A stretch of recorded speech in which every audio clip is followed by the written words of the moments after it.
Summoners, welcome back to Game 4 here on the Rift Rivals. We are your shoutcasters. I am Shinbu with 149. Of course, my partner here is Arctic. This time, for Game 4 on our schedule, you can see that what we'll be fighting would be OPL's first seed, Direwolves, versus the first seed from the LoL Japan League, which is Rampage. Man, Rampage. Actually quite quite apt for what's happening locally here from our own country right now. Yes, the biggest event in League of Legends event in the Philippines to arrive, to happen rather at the end of this month, July 30th. It's Rampage 2017, and let's see what will be the performance. This is gonna be the first time we'll be seeing the first seed of Japan. So far, we'd have Detonation Focus Me, and of course Unsold Stuff Gaming. I'm really curious what's up with their first seed so far on that game earlier. What happened there? Wow, I mean, even though that was Japan's third seed, they performed above and beyond. I think really choked out Mineski.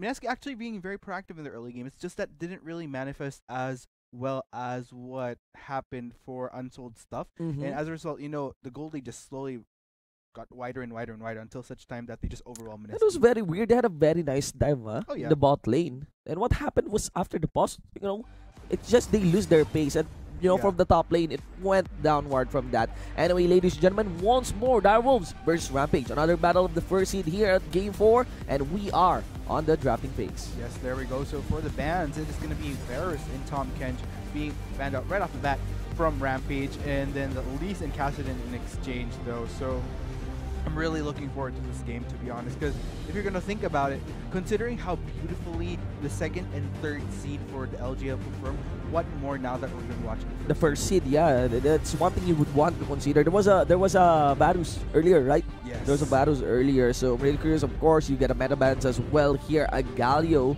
in the hands of Direwolves, rather to be removed by Direwolves here. Let's see what would be the final ban. Obviously, Zac. Of course, these two guys, they never pass by the first batting phase. Yeah, I really like the respect for Yutori Moyasi's Varus here, and not just that. At the same time here, and like you mentioned, these very OP meta champion.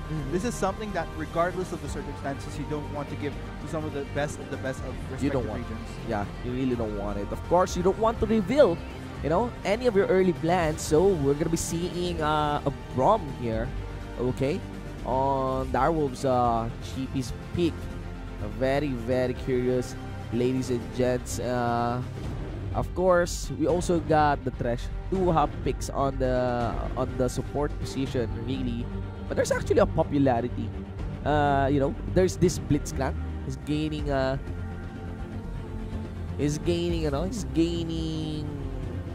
popularity, especially on the pick rate on the support position, but that is on the 7.13 patch. Do take note that for our viewers' reference, our players here would be playing on the patch 7.12.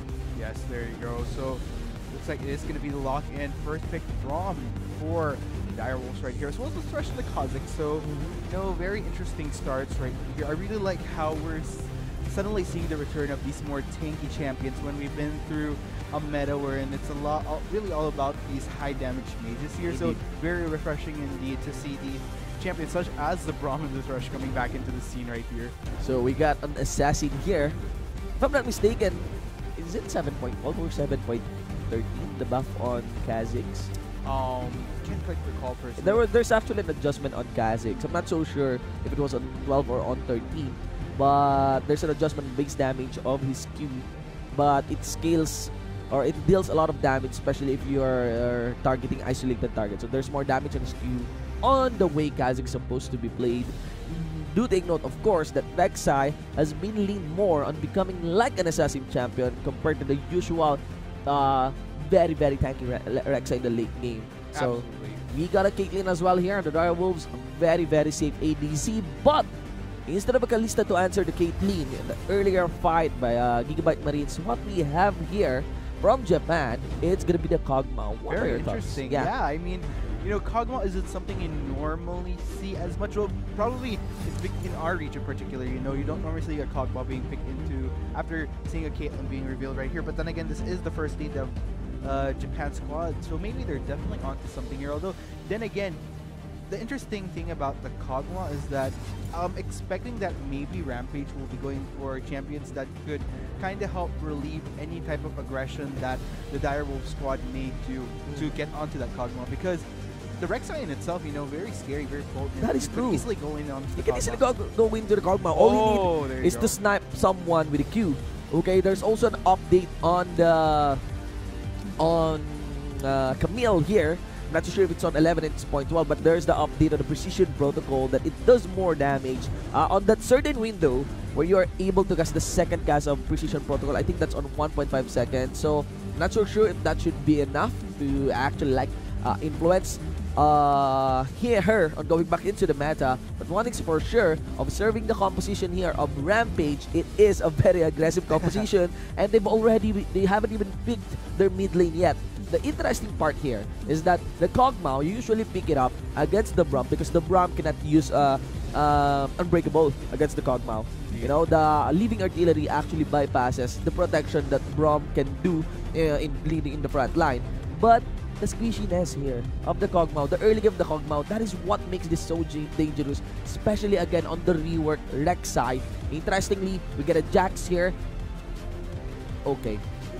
I'm kind of curious. That's a okay. There we That's go. a freaking over. All right, I almost got baited there. The Orianna. Mentioning the bans here, we get a Kennen, we get a Renekton, Fiora, and the Vladimir. Most for the meta bans here, you know, powerful top laners. Those three, Fiora, Renekton, and Kennen. Sometimes you just ban out the Vladimir for a target ban on this one. But nonetheless, ladies and gentlemen, of course, you want to ban the Vladimir because the Vladimir can easily dodge the shockwave of Orianna. Nonetheless, that will still stick to that Corki. Alright, so it's a very, very similar composition they try to pull off in their match here against the Japanese first seed. Considering their match as well against Gigabyte Marines, of course, the first seed from GPL. But this is such a nice matchup. I really love the map. I really love how Rampage drafted this up. Again, there was such a huge question on my mind when they went for this fresh Kha'Zix and Kog'Maw over the first, because you know you really have to choose champions that will complement these three picks. If anything, like I mentioned, they need some type of utility, additional utility. Not only the utility to complement the Kog'Maw and the Kha'Zix, but also some way to deal with the Rek'Sai, because like we did mention, the Rek'Sai is such a potent pick to go into the Kog'Maw. So I love how they kind of came up with a solution to go for the Camille to deal with that. Not to mention, you can also go for the Orianna to shield your Kog'Maw if ever somebody's diving for your Kog'Maw. But it will heavily depend now on the early game of Rampage here, right? I agree with you, because like ultimately when you look at the composition that Rampage has, I love the thought process that they went with going for this draft. It's just that it really needs execution to the T in order to make sure that they deal with all these elements coming in from the OPL squad to counter that. And they have to survive the early game. Exactly. That's one thing. It's not just Kog'Maw, it's also the Kha'Zix, ladies and gentlemen. It will fall heavily on the Camille on making quick responses, you know, on the 6-minute mark, maybe the 7-minute mark, ladies and gentlemen. Mentioning as well that what we have is a very interesting matchup in the top lane. Usually when you see a Camille, there's a Fiora. Sometimes some people would say that the Fiora directly counters a Camille, but talking to some top laners, it's actually still a battle of skill level.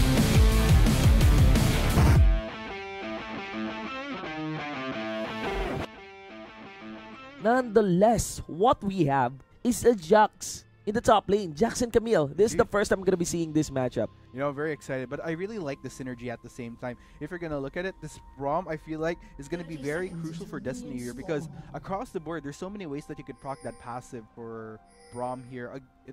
Again, actually both sides, now that I look at the overall compositions, it really comes down to proper execution, because these are compositions that are actually quite complicated to pull off, but in a sense, it's very sound and very much makes sense here. If you're gonna look at Direwolf's composition here, really plays, it's very classic blue side red side here, when blue side really dictated the flow of what comp they wanted to go for, the proactivity, the many means as to how they could proc this Braum passive really manifests across the board. Then again, like I've been mentioning for Rampage, I love how smart that they played out this draft in the sense that it's very, very much responsive to how Direwolves drafted. It's just that ultimately execution for both sides is key to really make sure that things work out for them, because anything that goes wrong for them, just really wouldn't manifest into anything good for them going into later parts of the game. Very true, because they have a very quite a linear plan here, Direwolves. It's actually reflective of what's their plan in their match against Gigabyte Marines.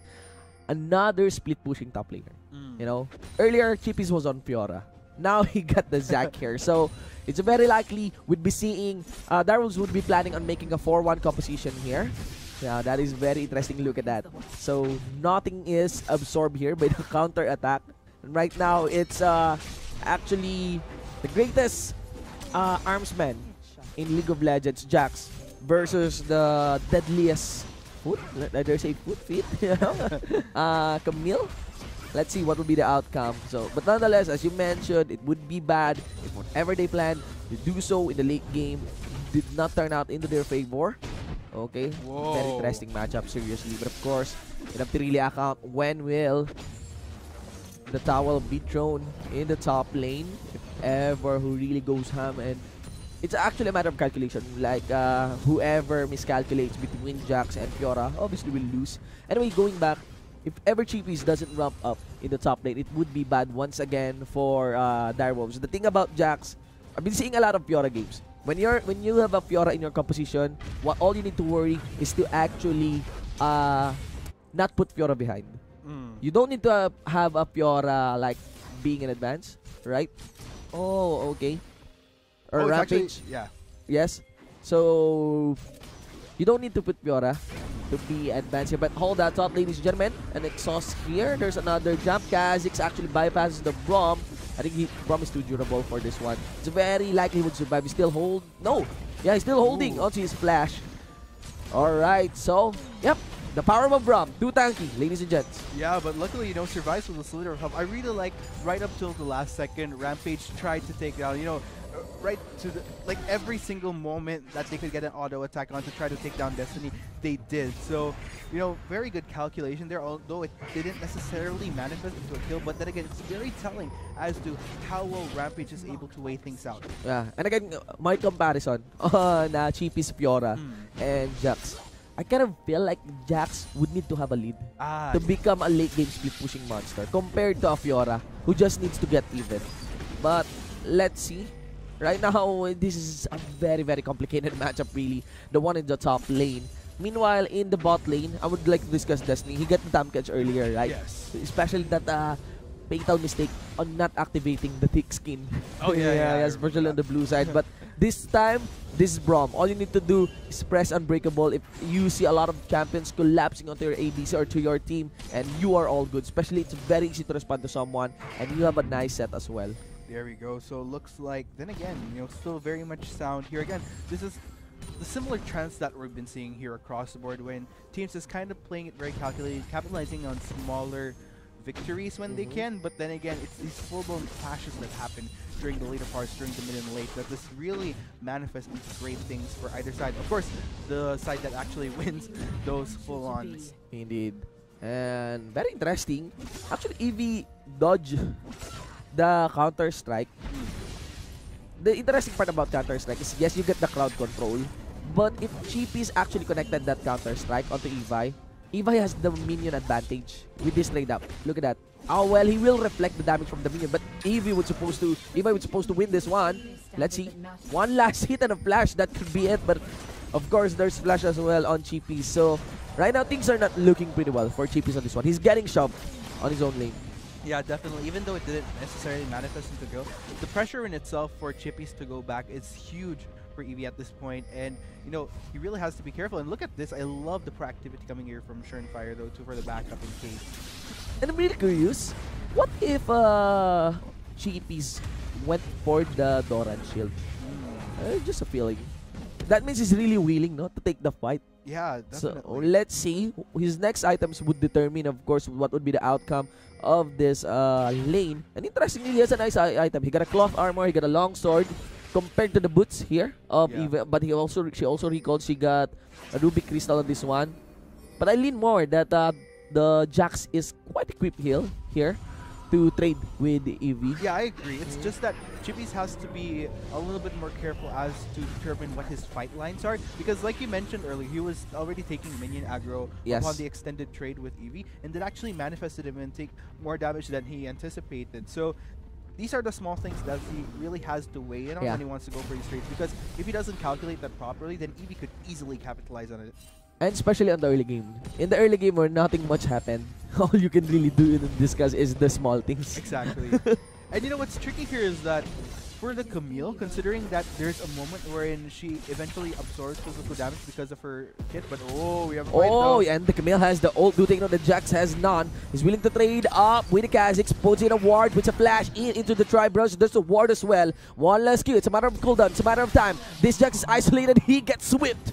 And the first blood is given unto Eevee. Yes, there we go. First blood indeed. What's interesting though, despite that first blood, still gold is actually equal on the board. So regardless, though that is a good start either way for both the top laner and the jungler for Rampage. So we'll just have to see again the moment. It's all about the momentum here, slowly capitalizing on victories to go into something bigger in the long run. And it would be nice for Rampage. Do take note, as we have discussed in the drafting phase, all that Rampage has to watch out for is the early game. Yes. And that getting a first blood like that's nice for them. Okay? Tussle has an assist. And that means, you know, an added component item for a Kha'Zix. And that would accelerate Kha'Zix in actually getting his core items. And once the level 6, you know, when we're on the level 6, level 8 part of the game, he can actually join fights. Okay? By level 9, he might have his Warrior Enchantment, you know, completed. So, we'll see. We'll see, ladies and gentlemen, right now. Yes. Considering the items here, look at that. There's a boots advantage here by Tussle compared to Shinefire. Oh yeah, now that you mentioned it. Yeah.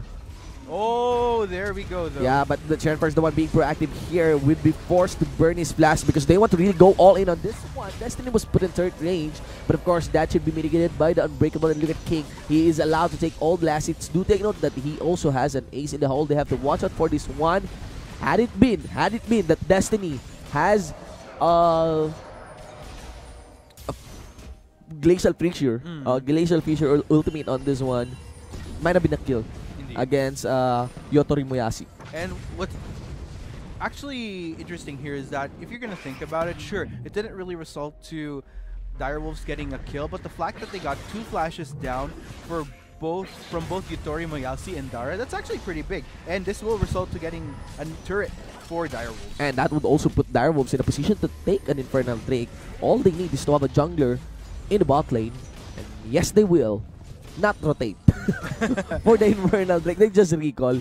Alright. Yeah, recall for the meantime, you know. But yeah, I feel like they did have, that was potentially an opportunity, especially since Fantix was already in the vicinity as well, if ever they decided to go for that continue. But then again, I mean, the gold lead is definitely in their favor right now. Yes. First turret of the game, actually. Now First turret, that is big. That is big, and that is the bot lane. Observing the rotations of the bot lane here as well. No swap. No bottom duo to be sent in the top lane. But still, you know, let's leave that fight. There's the shockwave flash off from Fantix. They're willing to take that trade. Had it been that Dara should be earlier, he might get a very nice death sentence against the Corki. And again, looking into the map, no swap here. Top laner, rather Cheapies here, still going for the top lane. Oh, there's the swap, sorry. There's the swap. Alright. No point of actually like staying in the bot lane, especially if it's shoved. Just leave it to a top laner that can actually freeze that one and split push. Now we get a Thresh and a Kog'Maw to deal with this Jax. And it seems that Direwolves would not respond to that one. But here's the thing. Direwolves is totally in the position to take an Infernal Drake. Definitely. With this swap. But we'll just have to see, you know, again. Yeah. There's been opportunities. There's been a number of opportunities actually, which Aaron Direwolves actually could have exponentially capitalized on their lead a little bit more. It's just that hasn't been really manifested in anything. But then again, I guess it's them being much more careful. But given the circumstance, yeah, that is so weird. Actually, Camille actually left the bot lane, and Ramuna went for the bot lane to cover for this one. The teleport is too late. You'll get punished. He has to use the ultimate, rather to get a knock up, but cannot escape. This is so bad. This is a very bad rotation coming in from the Japanese #1 seed. Because 11 minutes into the game, they're losing an inner bottom lane turret and they're losing vision control on that blue side jungle. That Infernal Drake would just look like as a bonus for Direwolves. That's crazy though, you know. I'm actually surprised. Direwolves getting 2 turrets straight from bot lane right there. Sure, an outer turret trade, but then again, the fact that we're only 11, transitioning to 12 minutes into the game, but taking down that turret towards bot, you know, that's something pretty early. Definitely caught the Japanese team off guard here. So it was a very interesting rotation coming in from EV. He went for the mid lane just to get some minions. Yeah, but still, regardless, you know, manifesting into a lead, definitely effective for Direwolves. What I'm really interested in seeing here, if they could keep up the consistency, because the ball's definitely in their court right now, they could really capitalize on this lead that they have. But then again, we'll just have to see if it actually manifests, because that's still the big question mark on my mind right now. Well, comparing the two top laners, and of course comparing the shove lanes here, top lane and bottom lane, Eevee can clear waves faster on this one. And interestingly, the first one to arrive on the Infernal Drake was the Japanese team. Exactly, you know. Very weird. This is so weird. There's been so many opportunities wherein to take the Infernal Drake. Exactly. What? So the fact that the Infernal Drake regardless still goes to Rampage, what? It's just a huge question mark on my mind. Again, this is what I've been talking about, opportunities that Direwolves could have taken to make their lead all the more significant, but not making these plays to do so. And with this outer turret now being taken by Rampage at this point, if anything, it actually almost might put them back into equal playing field. But that's already, you know, 20k and 21k gold mark here for the Direwolves. Yes, they would have. This is nice, okay? This is nice. They have the Rift Herald, but again, they don't have the habits to actually like push forward their lead. Okay, that was a very nice lead they've taken in the bot lane. They should have forced something. They should have, you know, went all in on that Infernal Drake. They had a better item also, to take note. Agreeable, yeah. And at the end of the day, you know, of course, we do have the Cloud Drake next, but I will say this though. Direwolves, they've been doing good. Could it have been better? Without a doubt, definitely. This gold lead that they have right now could have been around, like, we're actually at 2,000 right now. Could have been at around 3,000 to 3,500 at most. If again, it's all about capitalizing, realizing what advantages you could take. And they've been playing, I understand, you know, all these teams across the board have been playing it safe for most of the games. It's just that perhaps Direwolves underestimating what prowess they actually already had at the moment. Yeah. Because they can do take note. Yottori Moyashi is still not that fed. Exactly. Okay? It's just, you know, baseline Kog'Maw. The Caitlyn actually has bigger damage in hands of the Zeal, and of course this BF sword is actually going all in with the crits here. And if you're gonna think about it, considering that Ramun actually has the utility, despite having the utility, the shields, to deal with the Corgi, regardless, Fantix was continuing to bully that Orianna. So again, there's just been so much room to really capitalize. Yeah, look at that. That's, you know, 150 CS compared to 130. Exactly. You know? So this is very interesting. Well, one thing's for sure, Darvish is playing it safe. Alright? Hopefully it's not that safe to a point that Rampage could catch up. Absolutely. Because they've been doing it so far. They managed to take an Infernal Drake. Okay, they managed to take an outer bottom lane tower as well. So there we go, ladies and gents. We'll just have to see, you know. Again, they still have a lead regardless. It's just that could have been better. Could have been better, yes. So there we go. Let's see rotations coming in from Jara to actually land some deep wards. But of course, it would be on Destiny to clear that one. Rather, he won't. Okay, so those are two crucial wards there on the red side jungle. That would give a lot of information in favor of Team Rampage. Right now, everyone's converging in the mid lane. Do take note that the Reef Herald has been proc. Interestingly, Ramon is also in the top lane. Okay. Yeah. And the bottom duo is actually in the mid lane. These are some really confusing rotations, and I guess this is just a run-of-the-mill rotations. You know, it's just kind of in the moment. In the moment, could have been better. I mean, I just couldn't get past the fact that this could have been so much better. Could have been much more definitive for Direwolves. Yeah, because if I'm gonna be calling this one, I would recommend a 0-4-1. Yeah. Yeah, of course, even from Direwolves or even from Rampage. Okay, the first one to actually go first in the mid lane and manage to control or stack up a wave and push an outer turret, because those are the obvious objectives na lang eh. Yes. Alright, you could also... Bot lane is, there's no objective in the bot lane. Even for Rampage, it's very unlikely they try to force in taking that inner bottom lane turret. Direwolves just got really lucky, capitalizing on the mistake of Eevee, Yes. and taking that inner bottom lane tower. And overall, the longer this game goes, sure, they've been playing it safe, but by playing it a little bit too safe, you're actually allowing Rampage to slowly farm up, get back up to par with Direwolves. And considering this is Yutori Moyasi on a Kog'Maw, so eventually this will manifest in... Hopefully it doesn't manifest into something where they couldn't deal with a Kog'Maw that has the core items that he needs to just go up to par with Direwolves' composition. Extreme things considered, a Kog'Maw can outscale a Caitlyn. In terms of attack speed, glass cannon Kog'Maw. But of course, not without a cost. That's the thing. And right now, it's still, I would dare say Caitlyn has the slight lead against the Kog'Maw. Right now, Caitlyn can influence the fight better than the Kog'Maw, especially with the traps, and that Peacemaker. If there are some fleeing enemies, then he can just ace it to hold that one. Not to mention, he got Fantix to aid him as well. And not to mention that if ever Caitlyn would want to be, very, very aggressive, Destiny can cover for him. Definitely, but still, I like the fact that even though we have seen a little bit of a slower pace coming in from both sides, as far as speaking about the goal, Direwolves still, they have been able to get it up by a little bit, by a few hundreds, but then again, it's not really as game-changing wherein we could say it's definitive to say that they're just spearheading, dominating in the game, because it's still, in my opinion, still fairly equal playing field, in the sense that if Rampage gets the right opportunity to turn things back around onto Direwolves, then not only could it potentially set things back on equal playing field, if anything, the Japanese squad could actually get back into the game and spearhead. Alright, so it's a matter of vision here. Do take note that river control is actually in the favor of Direwolves, accounting for the vision and of course trinket wards that is put there. Right now, not much of an objective really, but a Cloud Drake has spawned into the Summoner's Reef. This time, Direwolves wouldn't be wasting any time in taking a Drake.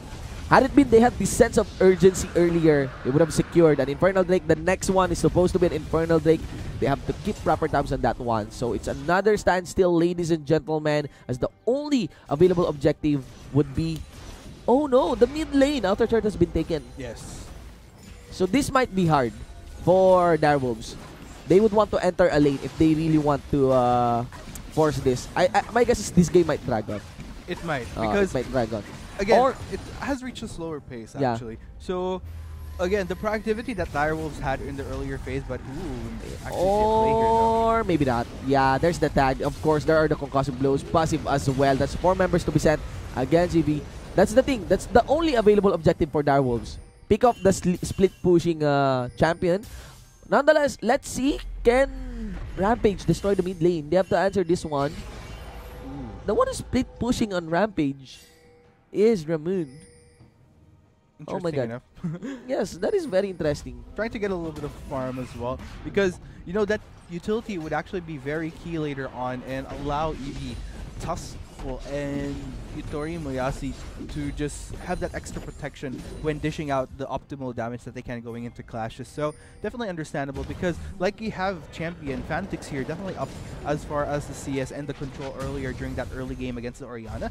So I like the fact that Rampage, well, in itself, because of the fact that Direwolves has been playing it a little bit more slower, just capitalizing on pickoffs when they can in the form of Eevee, it allows the other members of Rampage to just slowly build up. Like I've been mentioning, they're just building up at this point that if prolonged, once they have the optimal items, they could actually go up to par. And it's scary because the damage output coming from Tussle and especially Yutori Moyasi under Kog'Maw is something that I'm actually quite worried for the late game against Direwolves, right?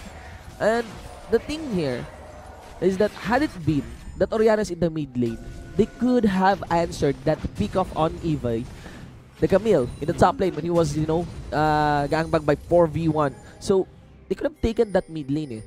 What they can do is, the main reason they were not able to take the mid lane is because, do they have damage for tower? Yes, they have. It's actually on Yutori Moyasi. A Kog'Maw being allowed to touch a tower, the Kog'Maw could do short work against the tower. But the problem here is they lack wave clear. Alright? They lack wave clear. They only have the Kha'Zix and the Kog'Maw to deal damage to this one. This is not good for Rampage. That is a nice spot to teleport. And all that Jax needs to do is land the crowd control and also the Q win in the backline. There's also Fantix with the package. That's like a small equalizer for their team. Rather substitute for equalizer. But look at that. Eva managed to shut down Fantix. But of course, that's a 3-for-1 exchange still, as Evi would be able to walk away and along with Kog'Maw. This is one of the trickier situations for Rampage's composition here. If they're not able to get proper positioning, again, like I mentioned, this is a composition that might actually work, but then again, there's so much precision needed. Positioning is actually very key, that when you actually don't have the protection needed for the other members, that's actually where Rampage's composition will falter. But looks like Direwolves really picking up the pace now. That was very definitive, eventually leading to a Baron. It feels like Rampage is just taking what they can in the map. Meanwhile, Direwolves is the one setting up plays. That is such a very nice warder left. Yeah, there right? we go. So this is actually interesting here, because I was actually thinking that Rampage might have been able to set the flow here, but then again, because of how proactive Direwolves is, let's go ahead and check out what happened here. So Chippy's actually digging right in, and Fantix, look at the confidence just going in right off the bat, that even though Ramoon got a great shockwave onto the rest of the members of Direwolves, I felt like it was a few milliseconds too late at that point, because Direwolves was just really overwhelming the rest of Rampage here. That again, plus the positioning that they were just kind of cut off and disconnected from each other, just really spelled things for Direwolves here, and very definitive. This is actually a lead that we could finally say that the ball, like, things are definitely on them. The ball is actually on the court of Direwolves, ladies and gents. So right now, available objectives on the map would be the outer mid lane turret of Direwolves. 1 minute 30 seconds, we also have an Infernal Drake. Supposedly, if you have Infernal Drake, that's supposed to be in favor. Oh wait, hold on thought. That's supposed to be in favor of the red team. Oh my god. It's too dangerous. Members of Rampage are getting picked off. I mean, not for a kill, but their health is getting chunked out. Yeah, definitely. And they won't be in a position to defend this tower. The next wave would actually finish off this tower. Do take note, that's a Caitlyn sieging you. All you need is to actually put on those snap traps.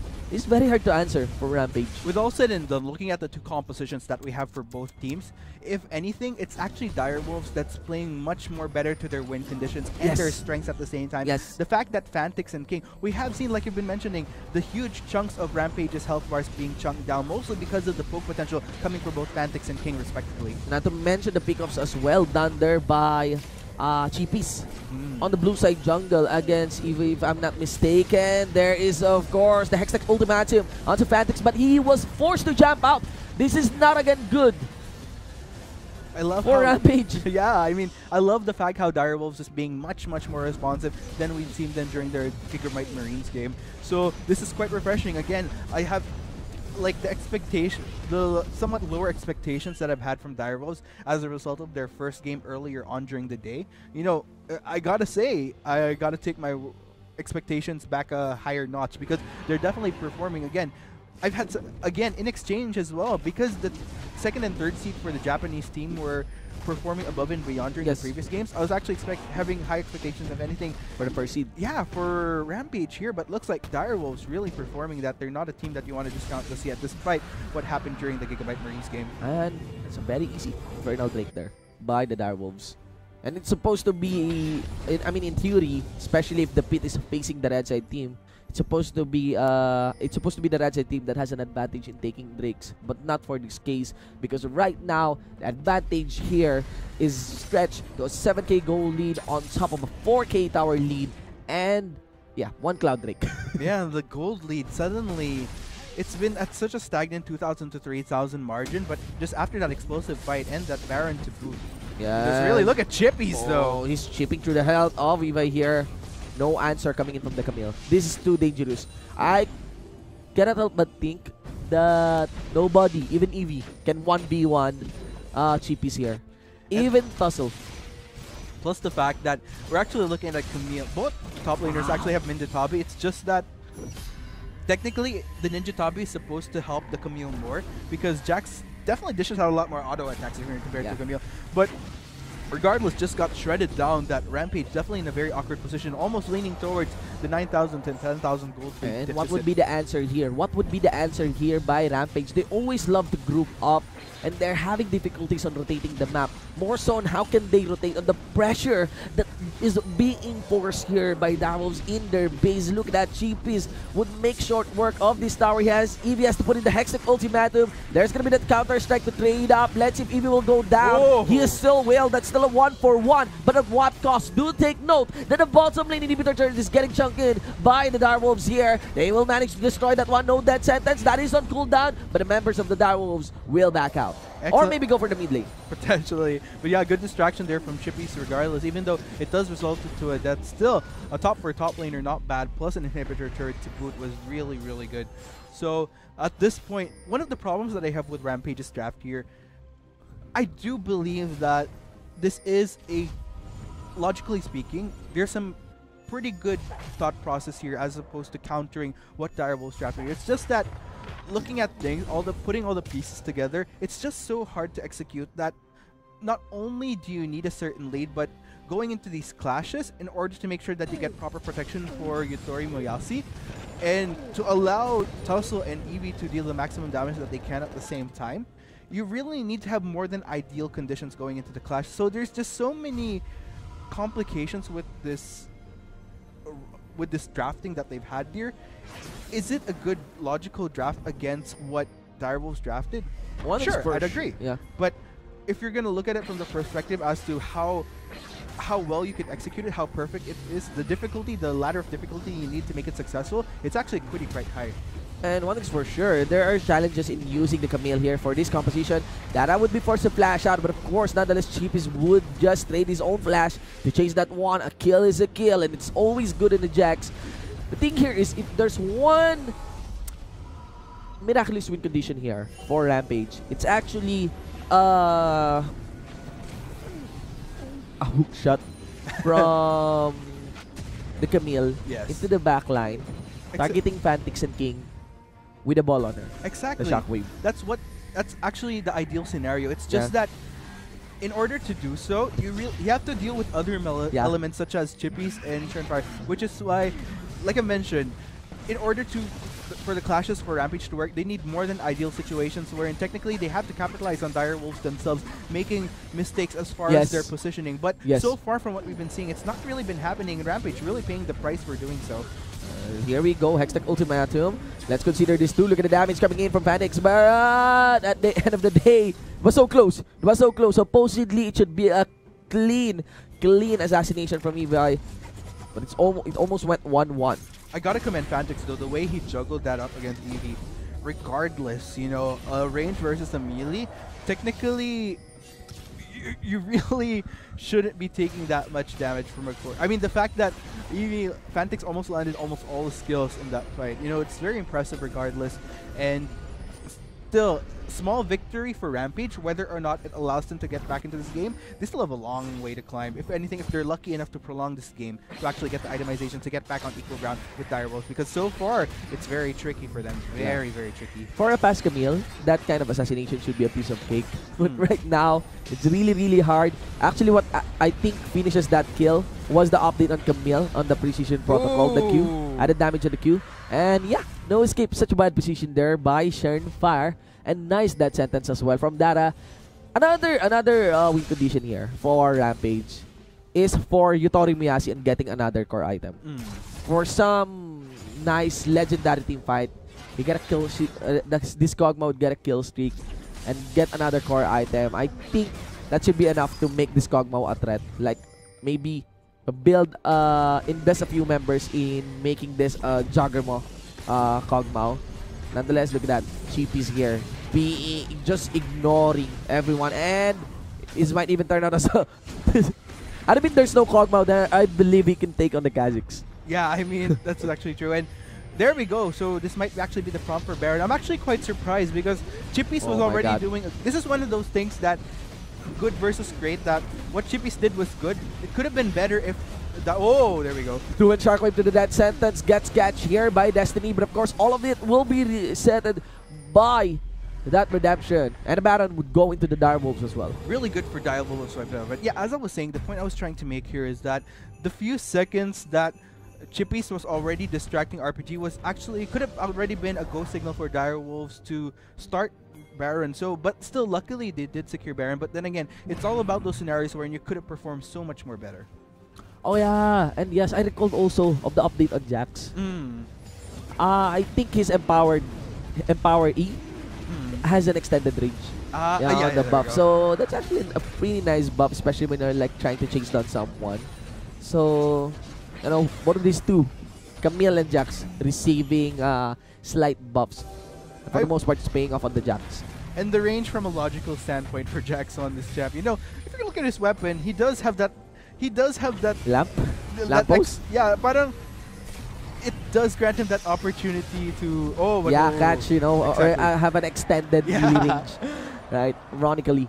So right now it's 10-6, ladies and gentlemen. The ridiculous lead here of the Direwolves is just too much. It's only a matter of time before they knock on the doors and onto the inhibitor turrets here of Rampage. As we mentioned, it might come to, let's see, Renance is completed here by Yutori Miyasi. So maybe they can like group up and deliver Yutori Miyasu in range to at least melt through the front line of the Direwolves. But the problem here is if you group up, it's like you're setting up yourself on catching the glacial fissure. That's the problem, and you don't want that. You don't want to catch the glacial fissure, especially not with Pantix around, not with King, not with this Caitlyn, and even not with Chippies. No, not at all. Yeah.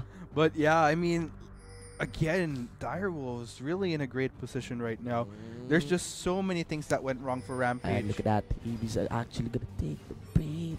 This is too dangerous. Oh my god. Oh no. There you go, ladies and gentlemen. Puts down the crowd control, of course. Empower. Look at that extended range. Look at that Titanic Hydra.